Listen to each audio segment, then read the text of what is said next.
J'espère que vous allez bien, j'espère que vous vous portez bien. J'essaie de partager avec vous une information d'extrême urgence. L'affaire MLDZ, elle a évolué.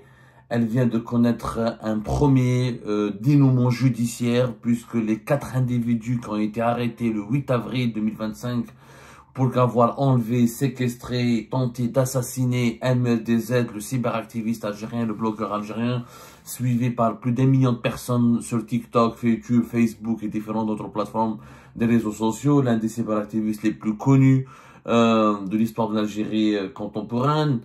Très connu MLDZ, c'est une figure emblématique, on l'aime pas, on le déteste, on n'aime pas ses méthodes, on partage pas ses opinions, on partage pas sa façon de faire, on partage pas ce qu'il fait, on peut contester, on peut délégitimer son combat, on peut ne pas l'apprécier lui en tant que personne, mais il n'en demeure pas moins qu'il a une grande popularité, qu'il a une grande communauté, il est là, il existe, il est extrêmement populaire sur les réseaux sociaux, sur Facebook notamment, plus d'1 million d'abonnés sur Facebook, sur YouTube, sur TikTok aussi notamment, et sur Instagram. L'affaire MLDZ vient de connaître un premier dénouement judiciaire puisqu'au niveau du parquet national antiterroriste, ce 11 avril 2025, les 4 individus qui ont été arrêtés par les services secrets français, par une brigade de la DGSI, la Direction Générale de la Sécurité Intérieure, les services secrets français chargés du contre-espionnage notamment, avec à la suite d'une enquête qui a été menée en collaboration active avec la cellule de service antiterroriste de la brigade criminelle de la police de Paris, une unité d'élite de la police judiciaire française. Ces 4 individus ont été présentés aujourd'hui officiellement devant la justice française ce 11 avril. On ne connaît pas s'ils ont été placés en détention ou pas encore, visiblement.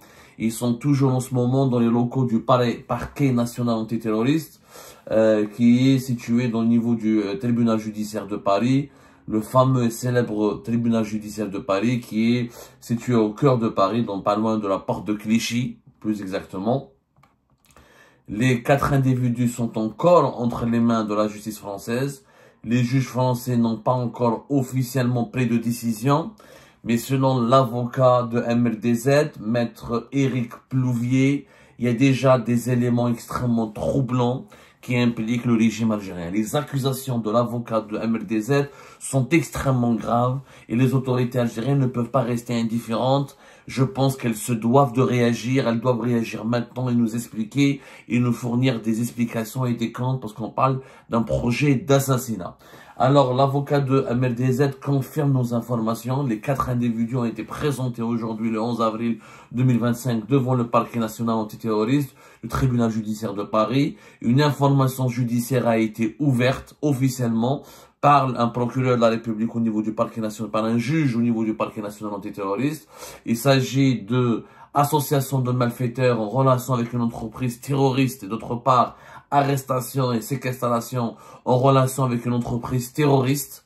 L'avocat de MLDZ, maître Éric Plouvier, nous a fait parvenir un communiqué extrêmement accablant contre le pouvoir algérien. Il affirme, il pèse ses mots, il affirme que les informations judiciaires qui est ouverte en ce moment au tribunal judiciaire de Paris, encore une fois au niveau du parquet national antiterroriste, c'est pas n'importe quoi. Vous pouvez vous informer, le parquet national antiterroriste en France, il est chargé uniquement des grosses affaires extrêmement sensibles. Une affaire de délinquance, de criminalité, une affaire de vol, de crime ordinaire, etc. Il a une compétence nationale et sa compétence en premier lieu est d'enquêter sur les affaires de terrorisme, de crimes contre l'humanité, de crimes et de délits de guerre qui relève d'un pôle spécialisé qui est chargé de poursuivre de ces affaires.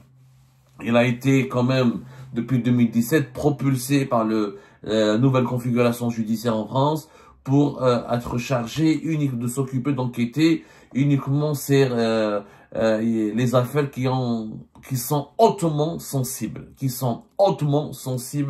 pour reprendre la terminologie exacte du ministère de la Justice français.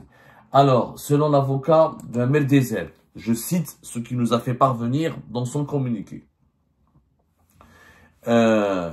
l'ouverture d'une information à ce jour, d'une information judiciaire à ce jour, au tribunal de Paris des chefs d'une part d'associations de malfaiteurs en relation avec une entreprise terroriste et d'autre part d'arrestation, séquestration en relation avec une entreprise terroriste montre qu'une puissance étrangère, l'Algérie, n'a pas hésité à mener une action violente sur le sol français par l'intimidation et la terreur de nature à porter atteinte à la vie. C'est extrêmement grave. L'avocat d'MLDZ accuse l'Algérie d'avoir mené une action violente sur le sol français par l'intimidation et la terreur de nature à porter atteinte à la vie. C'est pas moi qui le dis, c'est maître Éric Plouvier, qui est un pénaliste qui maîtrise bien son dossier. Je rappelle que Éric Plouvier, c'est pas n'importe qui parmi les avocats parisiens. C'est un ancien chargé de mission au niveau de la Fédération internationale des droits de l'homme. Il a travaillé sur beaucoup de pays africains. Il a travaillé sur beaucoup de dossiers africains très compliqués. On en parlera de lui. Il a été, par exemple, partie prenante dans l'affaire de génocide du Rwanda. Donc, c'est quelqu'un qui maîtrise parfaitement son dossier.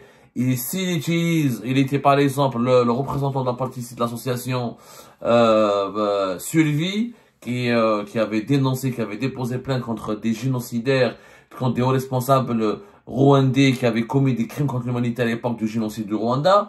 Donc c'est quelqu'un qui pèse ses mots, qui connaît. C'est grave ce qu'il est en train de dire. S'il accuse l'Algérie sans preuve, c'est que c'est un avocat, il est devenu fou. Je crois pas que maître Éric Plouvier ne parle pas dans l'air, et je pense qu'il a vraiment accédé au dossier, qu'il a été au tribunal, qu'il se trouve, qu'il a fait parvenir ce communiqué depuis le tribunal judiciaire de Paris lorsqu'il s'est constitué partie civile au profit d'MLDZ au niveau du parquet national antiterroriste. C'est qu'il a des éléments entre ses mains. Il a des éléments. Maître Éric Plouvier parle aussi du tournant judiciaire de l'enquête avec l'arrestation d'agents liés au régime algérien. Et leur présentation à un juge révèle que les faits du 29 avril 2024 sont une affaire d'État.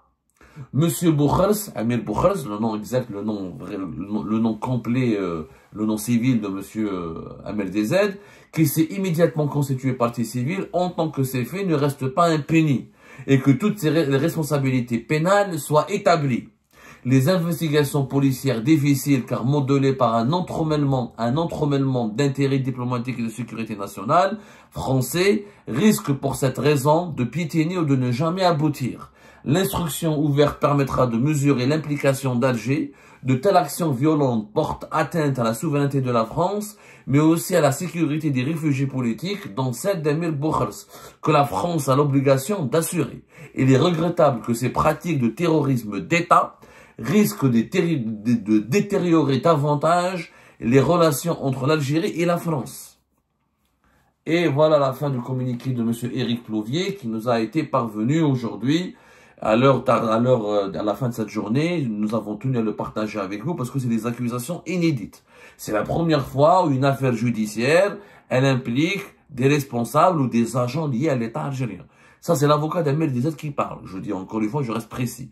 Le parquet national antiterroriste ne s'est pas exprimé, n'a pas encore fait de communiqué. Peut-être dans les jours à venir ou d'ici demain, des informations nous seront communiquées par l'AFP, l'agence France Presse, qui a des sources au sein du parquet national antiterroriste et qui connaît bien les organes, qui a différentes sources au sein des organes du système judiciaire français. Mais l'avocat d'MLDZ parle d'un terrorisme d'État. Parle d'une entreprise terroriste qui implique l'État algérien. Accuse l'État algérien d'avoir mené une action violente sur le sol français par l'intimidation et la terreur de nature à porter à sa vie. Il parle d'un tournant judiciaire d'agents, avec l'arrestation d'agents liés au régime algérien. Et leur présentation à un juge révèle aussi que les faits sont une affaire d'État. L'affaire MLDZ serait une affaire d'État. Les autorités algériennes ne peuvent pas rester les bras croisés. Si l'avocat de M. MLDZ dit non, vous pouvez déposer plainte contre lui. Je comprends pas. Pour des articles d'Algérie Part, vous avez déposé plainte, vous nous avez traîné devant les tribunaux. Quand Louis Sarkozy, le fils de Louis Sarkozy, dit des conneries, vous déposez plainte contre lui. Quand France 2 fait un documentaire, vous menacez de déposer plainte contre lui. Là, si maître Éric Plouvier se trompe ou ment ou il est en train de dire des conneries, il faudra déposer plainte contre lui. S'il n'y a pas eu d'arrestation d'agents liés au régime algérien, à l'État algérien, comme l'affirme haut et fort l'avocat d'Amir Boukhars, d'Amir DZ, alias Amir DZ, il faut rapidement déposer plainte contre lui. S'il est vrai ce qu'il est en train de dire, l'État algérien ne peut pas rester silencieux. انا حبس كلش انا حبس الريدو هنا حبس هنا بوز هنا ندير لكم بوز هنا لازم نديرو اون بوز هنا لازم l'État algérien doit réagir. Dès demain je vais commencer à appeler tous les ministères algériens. Je vais poser des questions à l'ambassade d'Algérie, au ministère des Affaires étrangères. J'aimerais bien que le gouvernement algérien m'explique واش l'affaire هذه MRDZ واش درتو في l'affaire هذه MRDZ. قولوا لنا la vérité برك. Parce que هنا attention هنا اللي حكيت parquet national antiterroriste هنا il risque d'avoir des suites judiciaires, des mandats d'arrêt internationaux. Là, on parle de l'implication d'un officiel algérien. Et d'officiel, d'agents liés. C'est l'avocat d'Amir DZ qui le dit lui-même. S'il y a une erreur, s'il y a une contre-vérité, s'il y a une manipulation, dites-le nous. Si quelqu'un a merdé dans cette affaire, s'il y a un responsable, un officiel qui a commis des graves, qui a commandité ou qui est impliqué dans la préparation d'une opération d'assassinat ou d'un kidnapping avec séquestration, c'est extrêmement grave. C'est extrêmement grave. Ou l'État algérien punit les responsables qui sont directement liés à cette affaire, ou il nous donne des explications. Est-ce que ce sont des responsables qui ont fait cavalier seul, ou est-ce qu'ils ont obtenu le feu vert de toute la hiérarchie de l'État algérien dans le cas de l'affaire MRDZ? Cette affaire, elle va aller très très loin. Elle va aller très très loin. Tous les médias français vont en parler, les médias européens, les médias internationaux ne vont pas se taire. Il s'agit pas de frapper, voler un téléphone, agresser, s'enfuir. Il s'agit d'enlèvement, séquestration et projet d'assassinat, d'une tentative d'assassinat. C'est extrêmement grave. L'avocat d'Amir DZ l'a fait des affirmations extrêmement graves. Nous avons pu confirmer que les 4 individus ont été présentés aujourd'hui devant le parquet national antiterroriste. Ils sont toujours sous enquête judiciaire maintenant. Ils ne sont plus en garde à vue depuis, comme c'était le cas, depuis le 8 avril, dans les locaux de la DGSI, les services secrets français. Maintenant, ils risquent certainement, ils vont être placés en détention provisoire. Je ne vois pas une autre issue. La justice française, on va essayer d'obtenir des éclaircissements de la part du parquet national antiterrorisme, mais comme c'est une affaire très sensible, en tout cas, ça va, les informations vont sortir. Ou l'AFP, ou d'autres médias français, dans les heures à venir, on aura d'autres informations, c'est sûr. Mais les accusations de maître Éric Plouvier, elles sont inédites. C'est la première fois qu'un avocat français se constitue partie civile d'une affaire et parle ouvertement dans un communiqué qui nous a été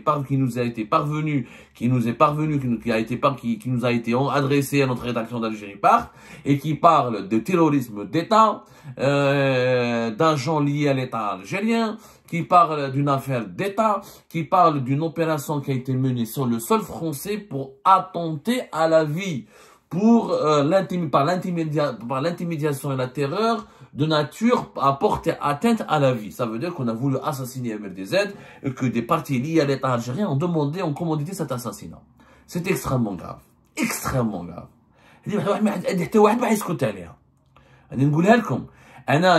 Pour moins que ça, pour quelques mauvais traitements, pour avoir mal accueilli les passagers algériens à l'aéroport d'Orly, le ministre des Affaires étrangères avait réagi par un communiqué officiel. Il a convoqué l'ambassadeur de France au mois de janvier 2025.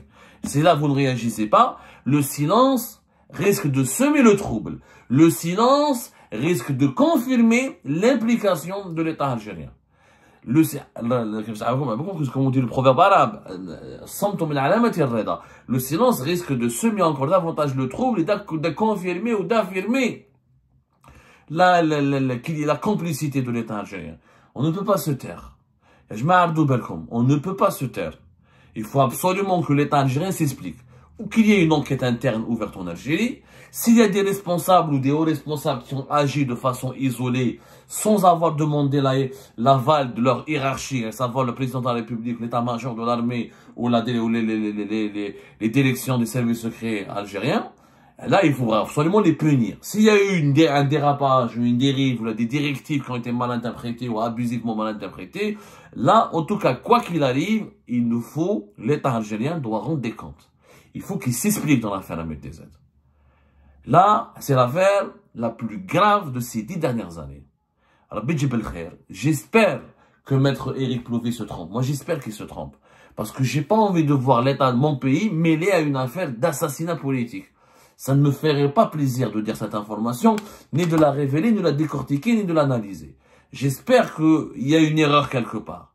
Mais j'ai bien peur que Éric Plouvier, c'est un avocat extrêmement expérimenté.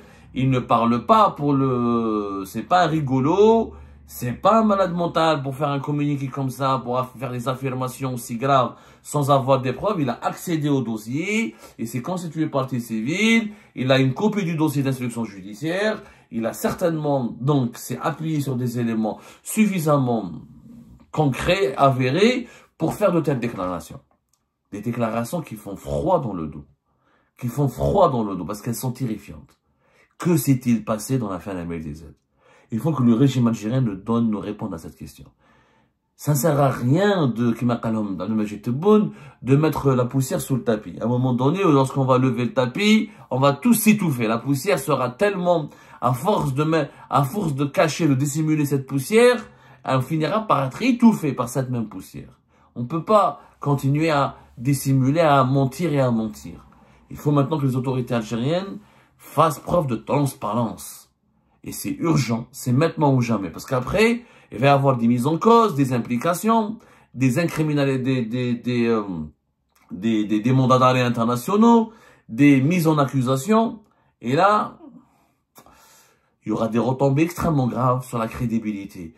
Ce sera, je pense, un État qui commande des assassinats à l'étranger peut être qualifié d'un État terroriste, d'un État voyou. Il risque d'être excommunié de la communauté internationale. Donc, il faut faire très attention. Dites-nous la vérité. Donnez-nous la version des faits des autorités algériennes. Nous, dans les heures à venir, nous allons essayer d'avoir cette version des faits et d'avoir les explications du côté algérien. Et nous espérons que... franchement, en tant qu'Algérien, j'espère que Éric Plouvier se trompe. Mais j'ai l'impression que s'il a affirmé encore une fois ce qu'il a déclaré dans son communiqué, c'est qu'il y a des preuves assez tangibles de l'implication d'une partie liée au régime algérien dans l'affaire du kidnapping et tentative d'assassinat d'Ahmed DZ.